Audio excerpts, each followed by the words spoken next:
ಆಮೇಲೆ ಈ ಶ್ರೀನಿವಾಸ್, ನಾವು ಅವರೆಲ್ಲ ಒಟ್ಟಿಗೆ 83ರಲ್ಲಿ ಶಾಸಕರಾಗಿ ಬಂದವರು. ಅವರು ಉತ್ತರಹಳ್ಳಿ ಶಾಸಕರಾಗಿದ್ದರು. ಅವರು ವೃತ್ತಿನಲ್ಲಿ ಕೃಷಿಕರು, ಆಮೇಲೆ ಕೈಗಾರಿಕೋದ್ಯಮಿ ಕೂಡ. ಅಶೋಕನ್ ಭಾಳ ಚೆನ್ನಾಗಿ ಗೊತ್ತಿದೆ ನಿಮ್ಮ ಕ್ಷೇತ್ರ. ಅವರಿಂದನೇ ಅಶೋಕ್ ಬಂದಿದ್ದು. ಅಶೋಕ್ ಬಂದಿದ್ದೆ ಅವ್ರಿಗೆ ಸಾಧಿಸಿ. ಹೌದಾ? ಅದೇ ಕಾನ್ಸ್ಟಿಟ್ಯೂನ್ಸಿ ಅಲ್ಲ, ಅಶೋಕ ಇವತ್ತು ಇಷ್ಟು ಎತ್ತರಕ್ಕೆ ಬೆಳೀಲಿಕ್ಕೆ ಅವರು ಕಾರಣ ಅಂತಕ್ಕಂಥದ್ದನ್ನು ಮರಿಬಾರ್ದು ಅಂತ ಬಯಸ್ತೇನೆ.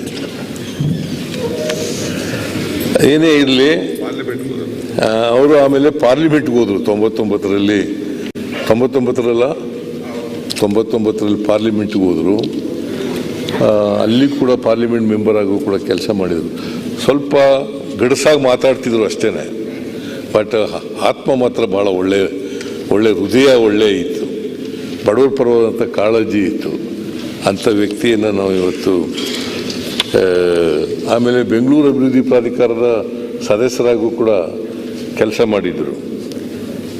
ಸೊ ಅವರು ಕನಕಪುರದ ಲೋಕಸಭಾ ಕ್ಷೇತ್ರದಿಂದ ಆಯ್ಕೆಯಾಗಿದ್ದರು. ಅವರು ನಮ್ಮನ್ನು ಅಗಲಿದ್ದಾರೆ. ಅವರ ಆತ್ಮಕ್ಕೆ ಚಿರಶಾಂತಿ ದೊರಕಲಿ ಅಂತೇಳಿ ನಾನು ಪ್ರಾರ್ಥನೆ ಮಾಡ್ತೇನೆ. ಆಮೇಲೆ ಮಾಜಿ ಶಾಸಕಿ ಜಯವಾಣಿ ಮಂಚೇಗೌಡ, ಅವರ ಮಂಚೇಗೌಡರನ್ನು ನೀವು ಗೊತ್ತಿದೆ, ಮಂಡ್ಯ ಜಿಲ್ಲೆಯಲ್ಲಿ ಒಬ್ಬ ಪ್ರಮುಖ ರಾಜಕಾರಣಿ ಅವರು ಆಗಿದ್ದರು. ಅವರು ತಮ್ಮ 91ನೇ ವಯಸ್ಸಿನಲ್ಲಿ ನಿಧನರಾಗಿದ್ದಾರೆ. 84ರಲ್ಲಿ ಇವರು ಶಾಸಕಿಯಾಗಿ ಆಯ್ಕೆಯಾಗಿದ್ದರು ಮಂಚೇಗೌಡರ ನಿಧನ ನಂತರ. ಆಮೇಲೆ ಮಂಚೇಗೌಡ ವಿದ್ಯಾಸಂಸ್ಥೆ ಅದರ ಅಧ್ಯಕ್ಷರಾಗೂ ಕೂಡ ಕೆಲಸ ಮಾಡಿದರು. ಸೊ ಅವರು ಒಬ್ಬ ಹಿರಿಯ ಮುತ್ಸದ್ದಿ ರಾಜಕಾರಣಿಯನ್ನು ನಾವು ಕಳ್ಕೊಂಡಿದ್ದೀವಿ. ಅವರ ಆತ್ಮಕ್ಕೆ ಶಾಂತಿ ಸಿಗಲಿ ಅಂತೇಳಿ ನಾನು ಪ್ರಾರ್ಥನೆಯನ್ನು ಮಾಡ್ತೇನೆ. ಆಮೇಲೆ ಶ್ಯಾಮ್ ಬೆನಗಲ್, ಇವರು ಖ್ಯಾತ ಸಿನಿಮಾ ನಿರ್ದೇಶಕರು. ಹೈದರಾಬಾದ್ನಲ್ಲಿ ಹುಟ್ಟಿದವರು. ಆಮೇಲೆ ಚಲನಚಿತ್ರದಲ್ಲಿ ದಿಗ್ಗಜರಾಗಿ ಬೆಳೆದಂಥವ್ರು. ಚಲನಚಿತ್ರ ಕ್ಷೇತ್ರ ಇದೆಯಲ್ಲ, ಆ ಕ್ಷೇತ್ರದಲ್ಲಿ ಒಬ್ಬ ದಿಗ್ಗಜ ನಿರ್ದೇಶಕರಾಗಿ ಬೆಳೆದಂಥವ್ರು. ಆಮೇಲೆ ಸಮಾನಾಂತರ ಸಿನಿಮಾ ಚಳುವಳಿಯ ಮಾರ್ಗದರ್ಶಕರಲ್ಲಿ ಮುಂಚೂಣಿಯಲ್ಲಿದ್ದಂಥ ಚಲನಚಿತ್ರ ನಿರ್ಮಾಪಕ ಮತ್ತು ನಿರ್ದೇಶಕ.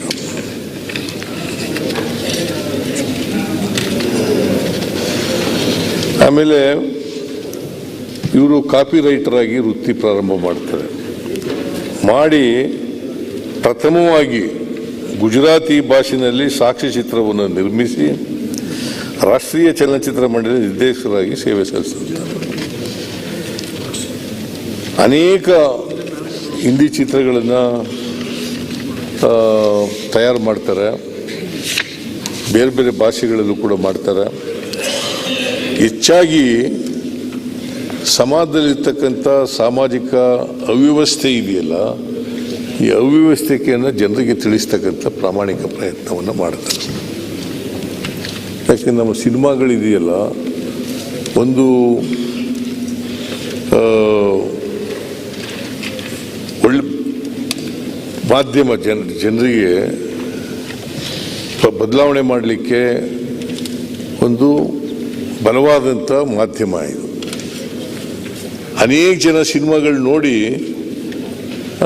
ಬದಲಾವಣೆ ಆಗಿರ್ತಕ್ಕಂಥದ್ದನ್ನು, ಪರಿವರ್ತನೆ ಆಗಿರ್ತಕ್ಕಂಥದ್ದನ್ನು ನಾವು ನೋಡಲಿಕ್ಕೆ ಸಾಧ್ಯ ಆಗ್ತದೆ. ಇವರು ಊಳಿಗಮಾನ್ಯ ಪದ್ಧತಿ ಇತ್ತು ನಮ್ಮಲ್ಲಿ.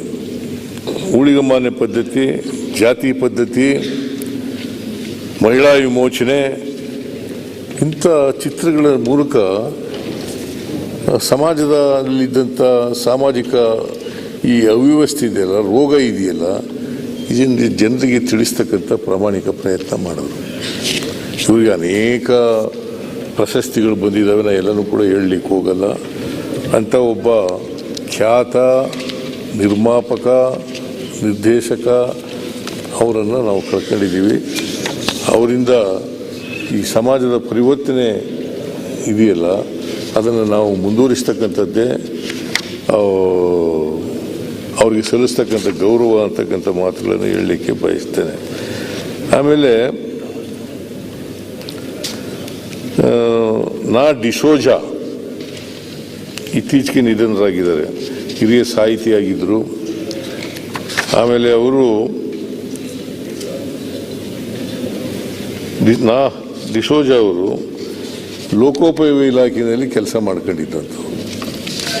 ಸೊ ಹಾಗಾಗಿ ಆ ಶರಾವತಿ ಯೋಜನೆ, ಕಾರ್ಗಲ್, ಮಾಸ್ತಿಕಟ್ಟೆ, ತೀರ್ಥಹಳ್ಳಿ, ಸಾಗರಗಳಲ್ಲಿ ಸೇವೆ ನಿವೃತ್ತರಾಗಿದ್ದರು. ಕನ್ನಡ ಸಾಹಿತ್ಯ ಲೋಕದಲ್ಲಿ ಮಕ್ಕಳ ಸಾಹಿತ್ಯ ಇದನ್ನು ಒಳಗೊಂಡಂತೆ ಅಪಾರವಾದಂಥ ಸಾಹಿತ್ಯ ಕೃಷಿ ಮಾಡಿದರು.